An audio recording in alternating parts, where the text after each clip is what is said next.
কুরআন শরীফের তাফসীর করছিস ভুল, গানের তাফসীর কর। বলেন কি গান? সৃষ্টির আড়ালে গোপনে বসিয়া বিদ্যুতে খেলেছ অভিনয় ক্রিয়া,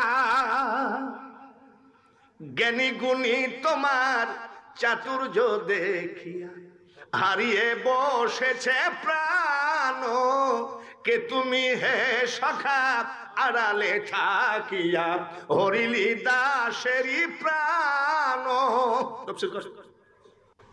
তো বলছে এসব তফসির আমরা জানি না।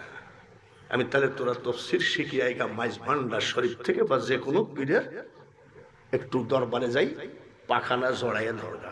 জাহেরি এলেম হয় দুগ্ধেরই মতন, আর বাতেনি এলেম হয় যমন মাখন।